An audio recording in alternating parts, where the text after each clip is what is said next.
Hey, welcome. Welcome to our show tonight. Welcome to We'll Sing and We'll Shout with your host, Steve Hansen. Hey, welcome to a Sunday evening here. It's Family History Night.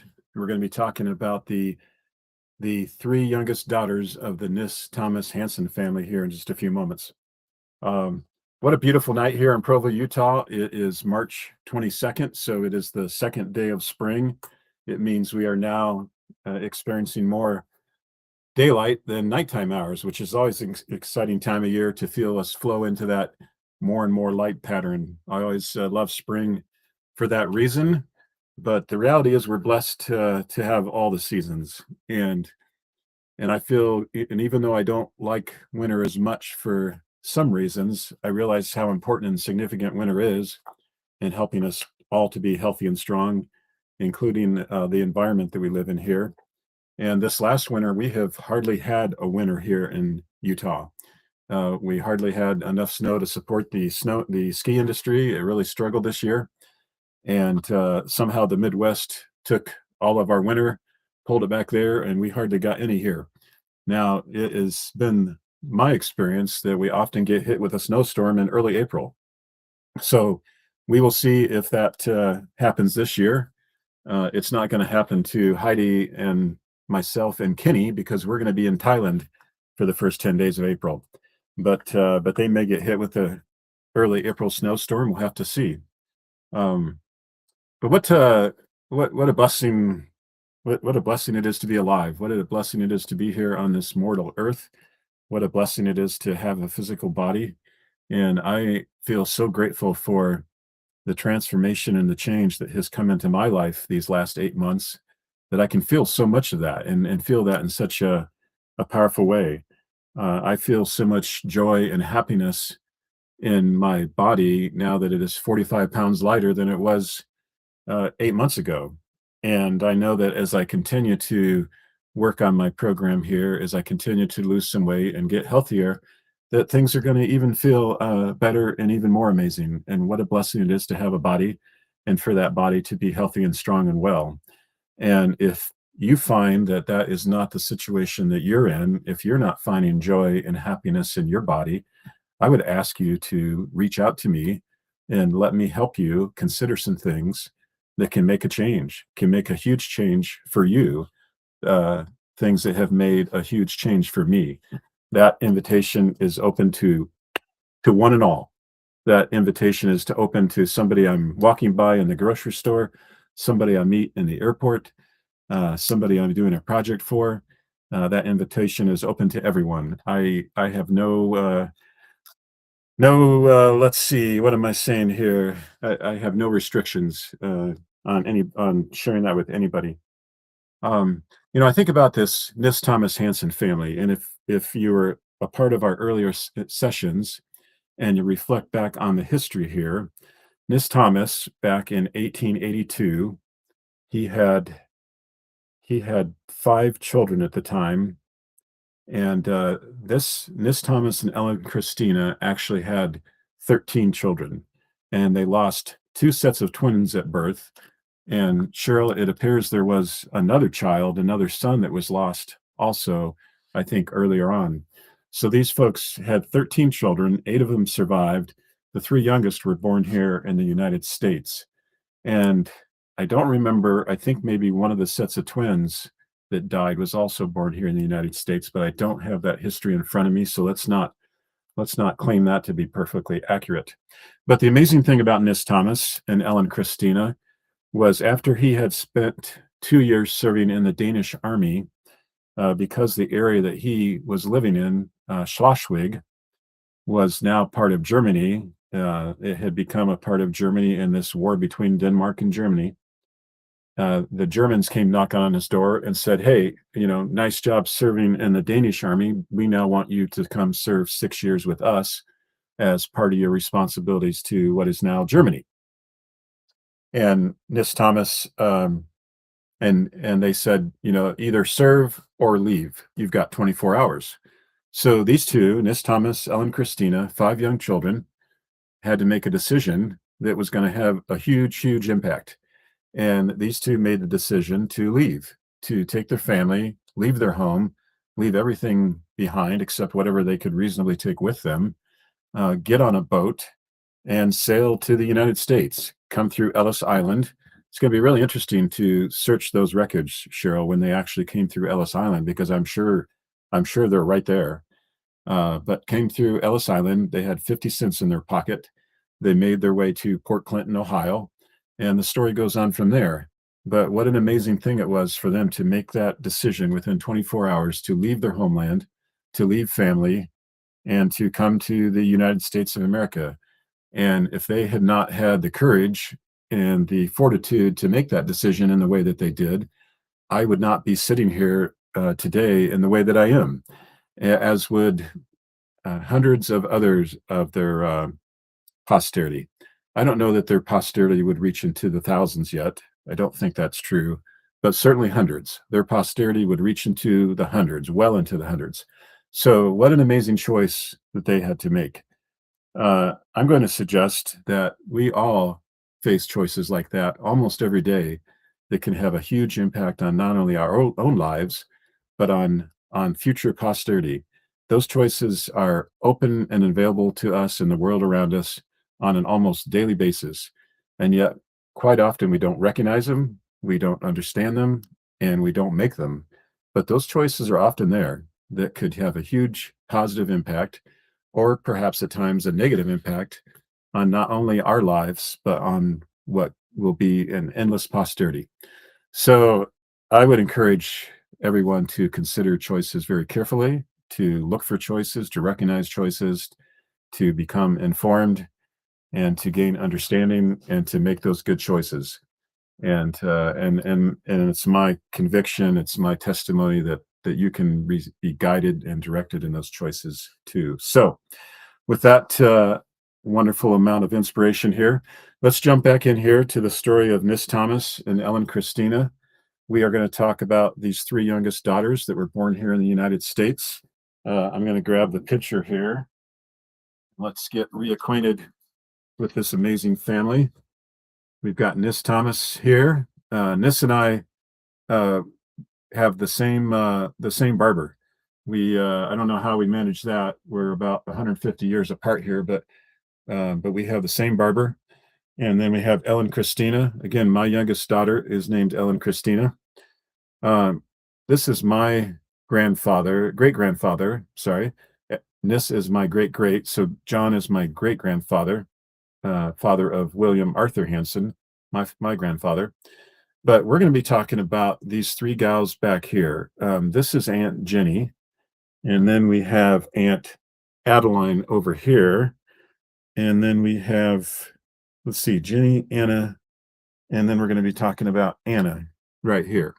So we're going to be talking about Jenny, Anna, and Adeline.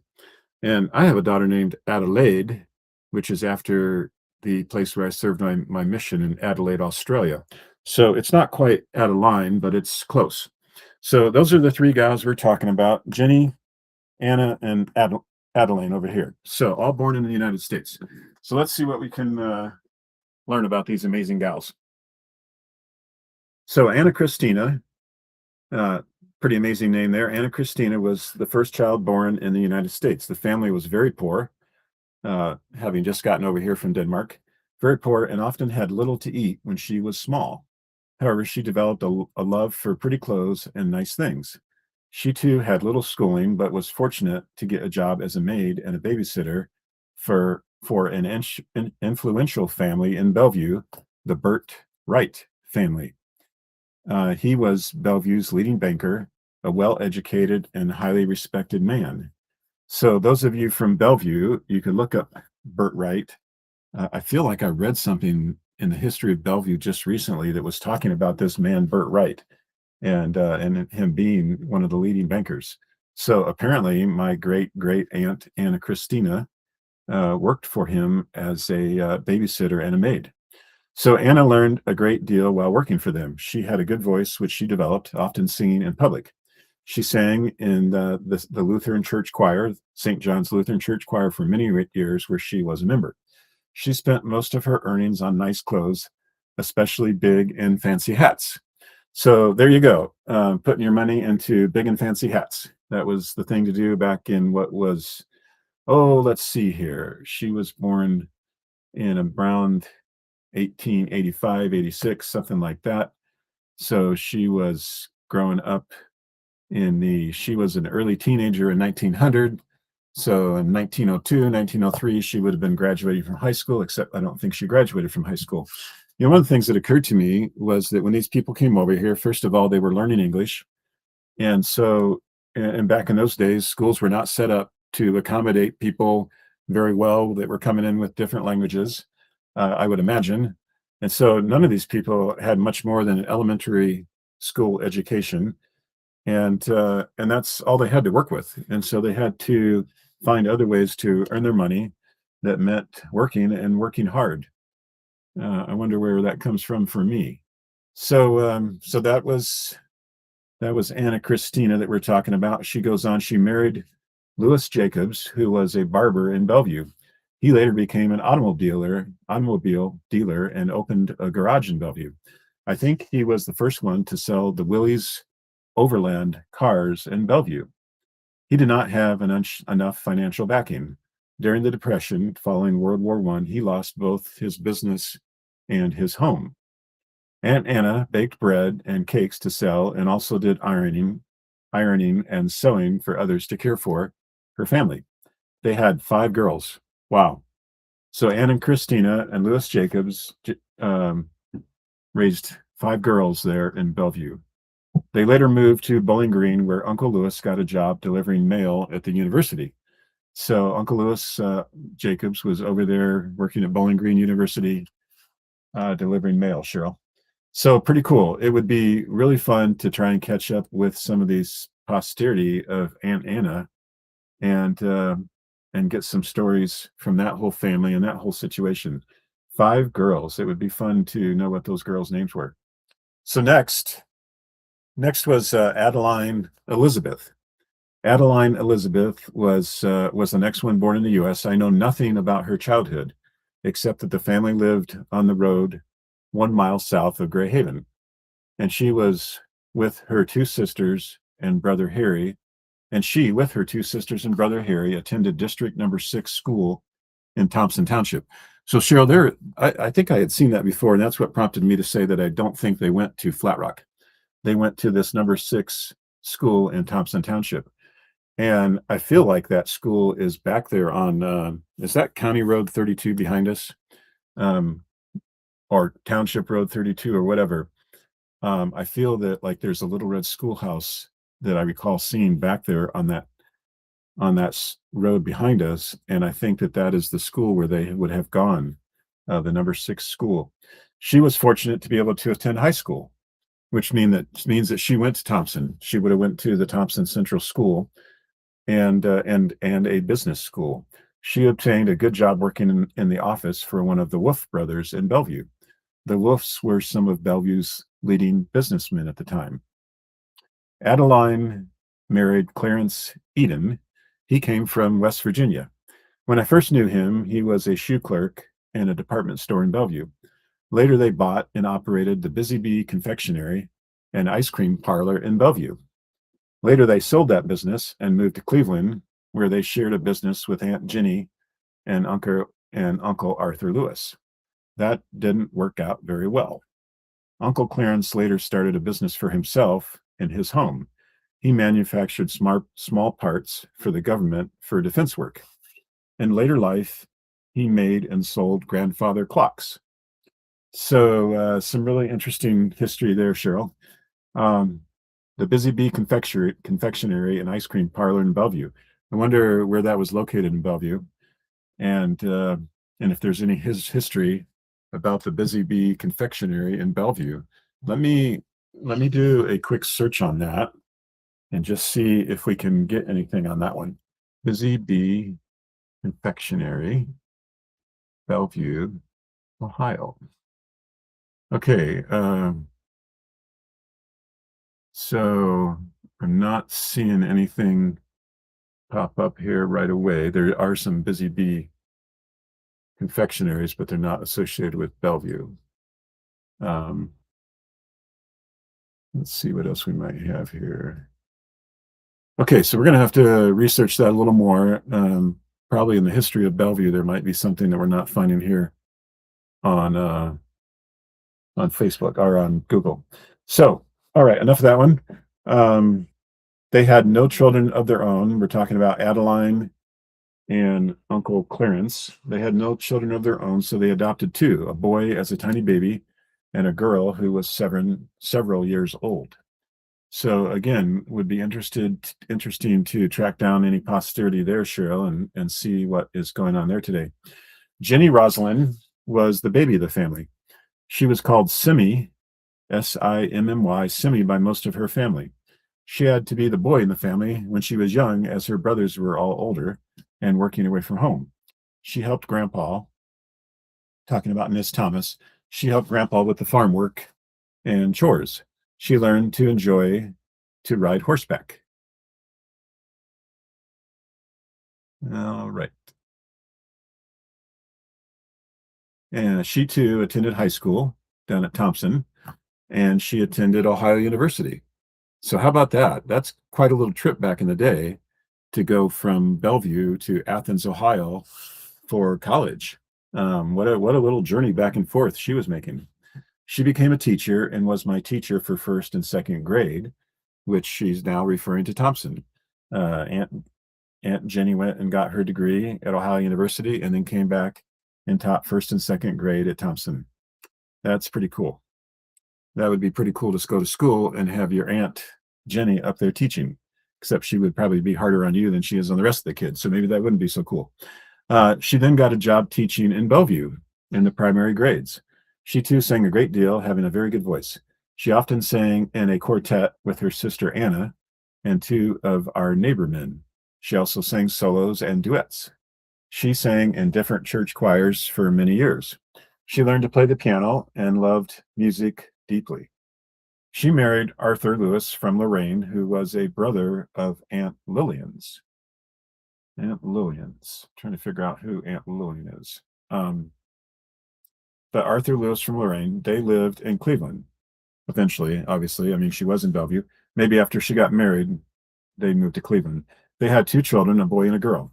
Their boy also became quite an accomplished musician, learning to play many instruments, including the piano and saxophone. For many years, he toured the country with a noted musical group, the name of which I cannot recall. So, wow, I did not know that we had all this amazing singing and musical capability within our family. This was Aunt Jenny Roslin's son who did this. Uncle Arthur died when his children were very small. Okay. Aunt Jenny bought a home in Toledo on High Street, where Grandpa made his home for several years. She had to work along with renting rooms and keeping boarders for several years until she met a man from Toledo who was a widower with 4 children. She married him and moved. And let's see, she married him, and this must want to say she married him and moved to Toledo then. Well, she was already in Toledo, so I think maybe this is meant to say he moved to Toledo then. I'm not sure. She got along very well with all his children, but she learned that he was not the kind of man she thought he was. Well, how many women go through that one? They separated, but she remained in Toledo, where she still lives with her daughter Ruth and her husband. They separated. Okay, so she separated from this dude, and now she says with her daughter Ruth and her husband. So apparently she married a third man who was her husband that she's talking about here. So that was Aunt Jenny Roslyn, and she died in 1970. She died when you were 13 years old, we decided. So she died in 1977, and I was 11 years old. So I do feel like we had met Aunt Jenny. That's the end of the story there. I do feel like we had met Aunt Jenny, but I'm not clear on that memory. But obviously, it's really disappointing if we didn't bother to go up and see this Aunt Jenny before she passed away in 1977. I was too busy playing football and obviously lots of other important things preparing for my NFL career instead of worrying about my family history at that point. So, another little teaching moment here for you all. Don't get so caught up in the moment that you fail to go visit your Aunt Jenny before she passes away. That is our family history for tonight, and that is the amazing family of Miss Thomas. Next week, we will dive into the uh, Karsten. Let's see. Let's back up here and see his full name. I'm in family search right now. Karsten Sankey Hansen, and he married Christina Henningsen. And we're not clear on his birth, but it suggests that he died before 1935. Oh, I'm sorry. I'm on the wrong generation. I'm actually one generation back from where I'm supposed to be.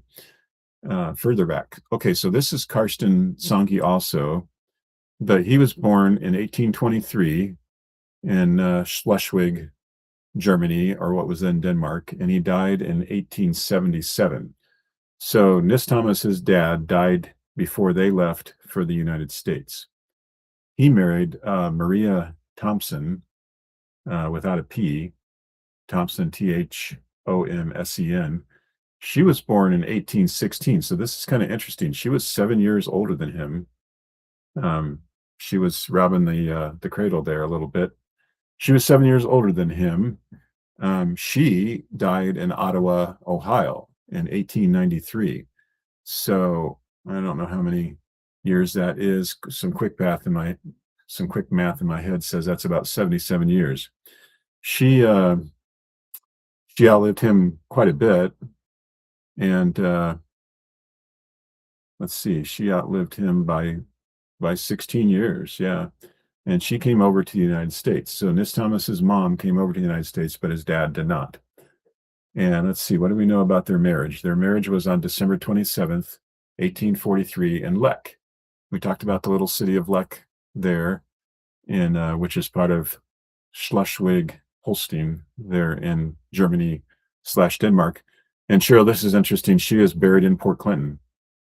She's buried in Port Clinton. So you could actually go see her grave in Port Clinton.